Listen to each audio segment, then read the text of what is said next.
it was so unreasonable for us to continue making YouTube videos together. It was unbelievably irrational. There was no traction at all, and we would just meet up and make videos. And, it didn't make any sense.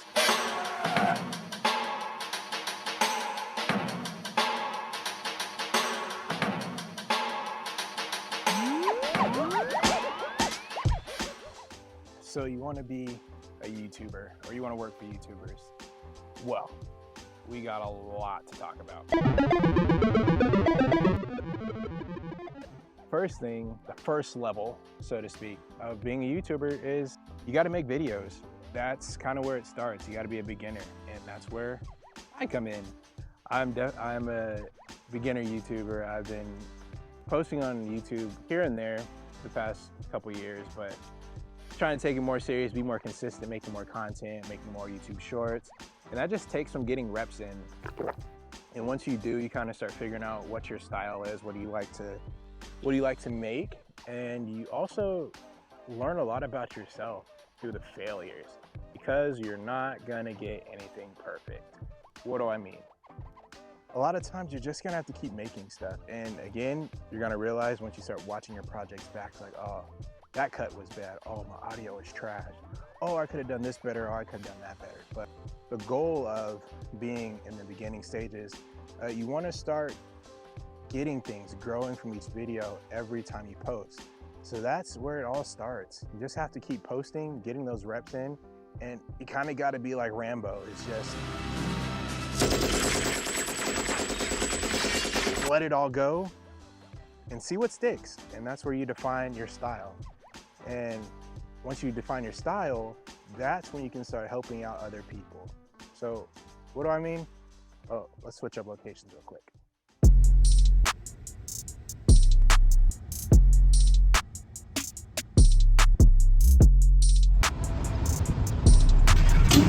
Damn! I'm sorry. Well, now, the cool thing about once you start working for being consistent with yourself, making videos, then you can start offering your services to others. That's where the leveling up comes in. And for me, I got to work with fairly new but still growing YouTuber, Colin and Cole. She is growing in the copywriting, direct response marketing space of YouTube. So I started working with her, and her channel was growing. She already had 1,000 subs and very close to getting her 10,000 watch hours. So at the time I started, we were putting out 3 videos a week, sometimes more, and all that within a year. Was able to get monetized in 10 months, which is pretty nuts. So what I learned from that experience, one, you get reps in. I mean, what is it, 3 videos a week minimum for roughly 12 months, almost 150 videos plus in a year. That's insane. So reps.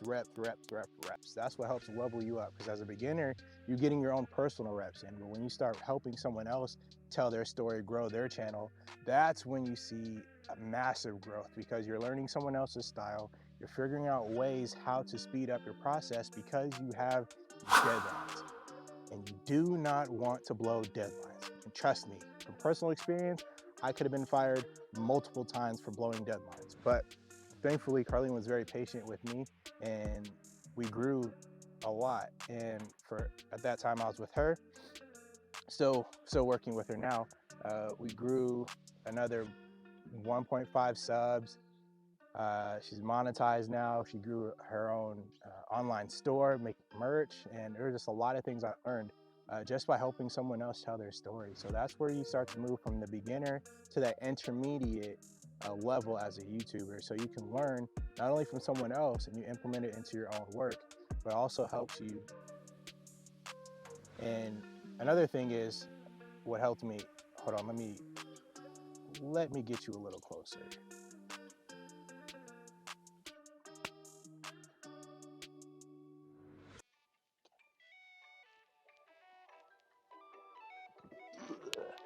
we're still rolling. Don't. I'm just, you know, the power of editing allows you to do some shenanigans, and I'm all about the shenanigans. You know, that is the cool part. Is the more you keep working on yourself, the more you learn tricks of the trade. And what's cool with YouTube, everyone has their own thing. You start to learn what you like to make. You start to figure out what's fun for you. Okay. All right. So, what was I saying? Well, as you get in your reps, another thing you learn with working with someone else, communication. Communication, communication, communication. The ability to realize that your projects don't just depend on you. It's not just you that also, just because you do the videos or whatever you do when you work with someone, it's not just you. Your role affects others, because you never know how big their team was. As for example, for Colleen, we had at least 3 or 4 other people that when I posted a video, they would have to send out an email list, send the link out to their email list. Then they have to schedule it and post it onto social media. And then they have to organize everything as far as what promos, what copy, all these other things go in. But if I blow the deadline, that backs up everybody else's work. So I learned a lot of how to stick to deadlines. And if you can, beat your deadlines. And that's actually something Carlene mentioned in one of her videos. I'll link it up here, or up here, one of these two. I'll put it in the cards. That really helped to learn from firsthand experience how relieving it is when you're able to get a video out sooner before your deadline is. You have to take off the weight, and you can also start on another project. And if you're kind of balancing working on your own projects as well as with your clients, the sooner you can get your clients' work done, the more time you have to work on your own projects, and you start to balance that things out. So it's really nice when you can level up from the beginner to then working with the intermediate in the YouTube space. But how do you get from intermediate to boss level? Well, there's a few things. Let me see if I could ask a pair of special guests if they could help us out. You may have seen some of their things. Colin and Samir.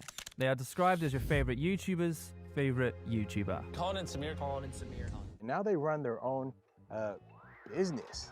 They're published their own production company, basically.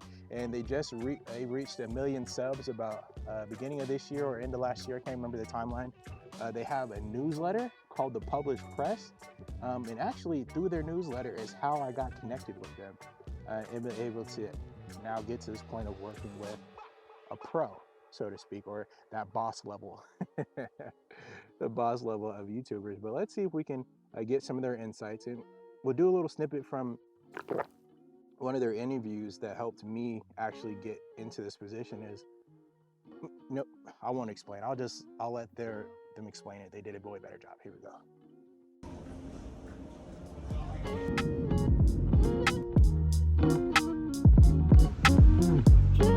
Believe in independent publishing on the internet, believe in press and publish, believe in just bringing ideas to life. And so that's why we're all here. We're gonna have a really fun morning together.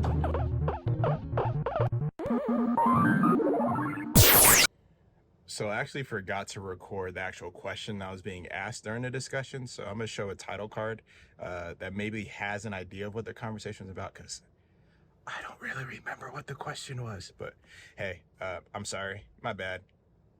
Back to your regular schedule programming. That's so good. Yeah. So what we'll do is I'll ask you a few questions, then we'll go. Then we'll go Q&A. I'm super curious, just me personally. What did you answer to something you're creatively jealous of? Outside of the jealousy you have towards Neil, Right. Just at his very being. Right. Yeah. What's something recent that you're like, oh? The answer I gave was there's a friend of ours named Tejas. He made a video about David Dobrik leaving Snapchat, and it was similar in style to videos that we used to make, but he did it, I think, better. And so I watched it. and I wish we were doing things like that. Obviously, I love our interviews, but Samir and I are documentary filmmakers by trade, and it was more documentary style. Yeah. We did that. Speaking of docs, Colin told me to watch this, but I started watching it last night. Does anyone listen to the podcast Smartless? With Jason Bateman, Will Arnett, and Sean Hayes?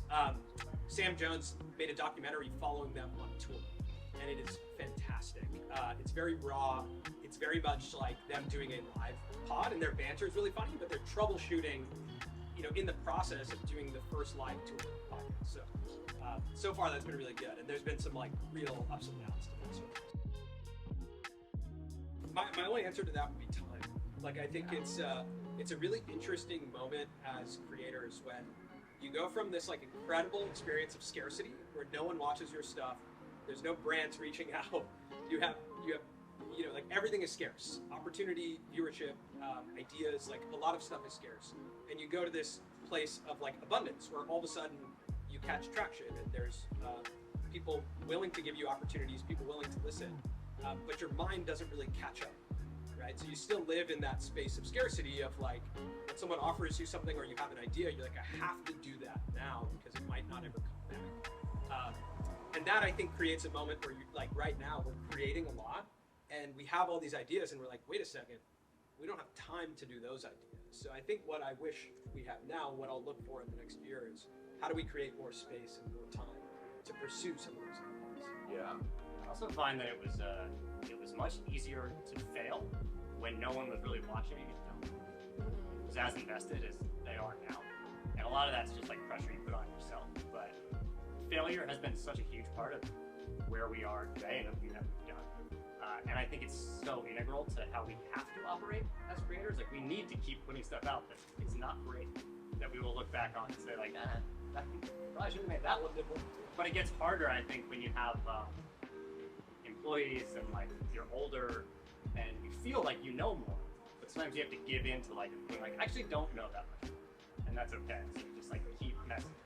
So amazing to have a community, but then if the community gives you feedback, you're like, these are my people, and then like that might get in the way of you creating, right? Like if you're scared to put something out, part of it is just whatever, trolls, and you just assume these people don't matter. But if the people who follow you are giving you feedback and like your stuff are giving you feedback, like how do you balance that? Like, what is the role of community impacting your art? It hurts the most when it's true. Like when someone's like, wow, they didn't really spend a lot of time on this, and Colin and I, that one's true. Yeah. And then we spiral for a bit. Oh yeah. We both don't talk to each other for a while. Yeah. No, it is because like there's art is on one side of the spectrum. Art is like the audience comes last in art, right? Art is like, I'm gonna make stuff, you're gonna interpret it, whatever. And as creators, we kind of bleed more on the side of media. Creating media is like incredibly empathetic to the audience. It's a two-way conversation. I think also being an independent publisher on the internet, you are having a conversation with the audience. And that conversation is happening sometimes through comments, sometimes through Discord. A lot of times it's happening through engagement, viewership, likes, right? So it's like, we put out a video and there's a public view count that our audience is almost voting for what they like and not.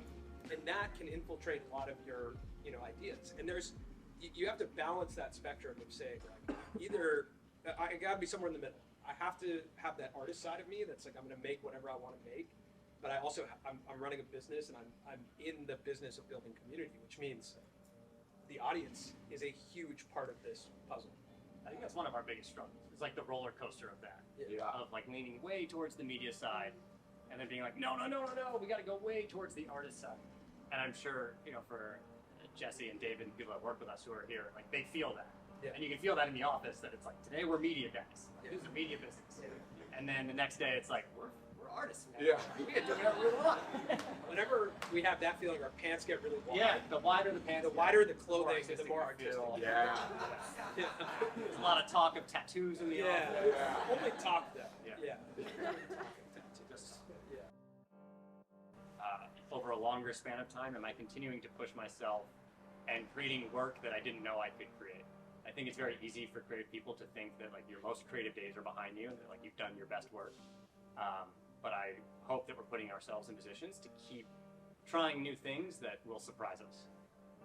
Yeah, one exercise we did when things were really down and out for us, like there was some times where it was so unreasonable for us to continue making YouTube videos together. Like it was unbelievably irrational.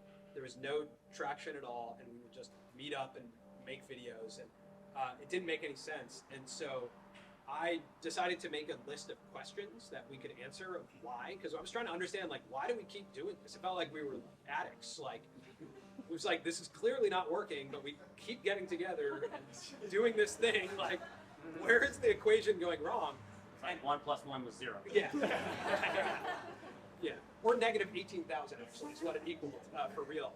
But I just, one of the questions was like, map out your perfect day from the moment you wake up to the moment you go to bed. And that's been an exercise that I've come back to a lot of just understanding, like, am I experiencing those days? How many of those days am I experiencing? How many of those am I not? And that's evolving, right? That answer changes a lot. But I think we've always said this really simple thing of like the goal. People say, like, what's your 5-year plan? What's happening next year for Colin and Samir? And we typically say we're just doing more of what we want to do with less of what we don't. That's it.